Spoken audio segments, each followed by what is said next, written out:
Hello, it's Jim Hutchins for the Jerusalem Connection Spot Report for this third day of July 2017. Well, tomorrow is the 4th of July, our day of independence. We celebrate our independence from Great Britain.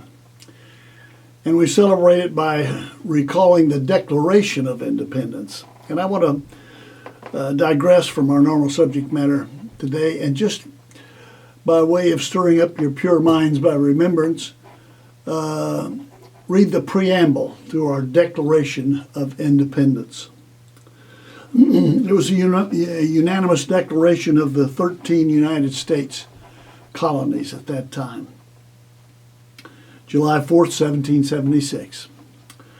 When in the course of human events, it becomes necessary for one people to dissolve the political bands which have connected them with another, and to assume among the powers of the earth the separate and equal station to which the laws of nature and of nature's God entitle them.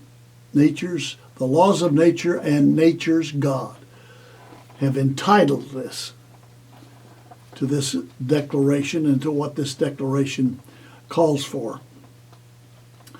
It is a it's a declaration, a decent respect, calls for a decent respect to the opinions of mankind and requires that they should declare the causes which impel them to the separation. We hold these truths to be self-evident, readily apparent, it's obvious, that all men are created equal, that they are endowed by their Creator, by the God of the universe, the God of Holy Scriptures, endowed by the Creator with certain unalienable rights, that among these are life, liberty, and indeed the pursuit of happiness. And that to secure these rights, governments are instituted among men. God has given us the rights. Government is to secure these rights.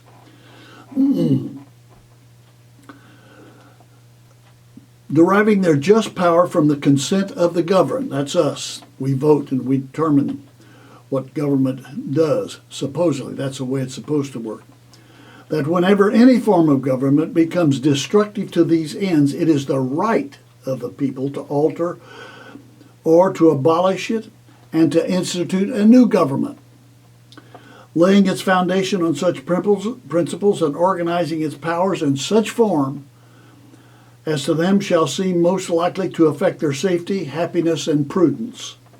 Indeed, will dictate the governments long established should not be changed for light and transient causes, and accordingly all experience hath shown that mankind are more disposed to suffer the evils, while evils are sufferable, than to right themselves by abolishing the forms by which they are accustomed.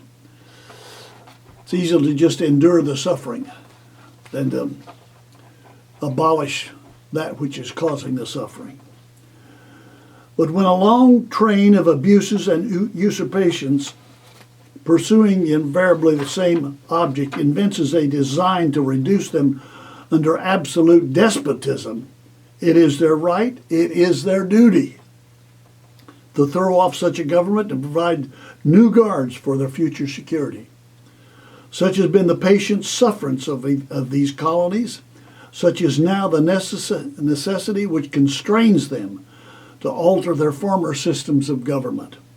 The history of the present King of Great Britain is a history of repeated injuries and usurpations, all having in direct object the establishment of an absolute tyranny over these states. And to prove this, let the facts be submitted to a candid world. And there are a whole list of abuses then that Great Britain had imposed in a tyrannical fashion upon this country, upon our first 13 colonies. And this Declaration of Independence is, as one author has said, a promise. And the Constitution was the fulfillment of that promise.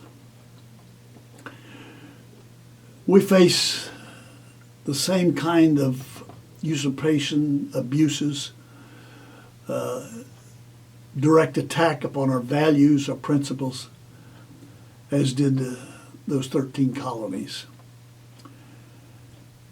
And it's incumbent upon us that we recognize that what we have is a gift of God's grace.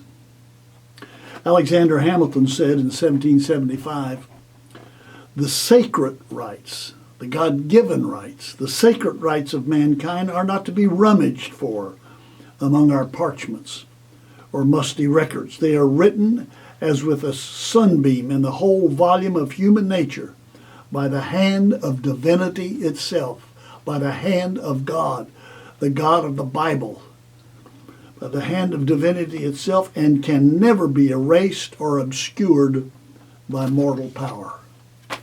It's in danger of it today, but it cannot be erased.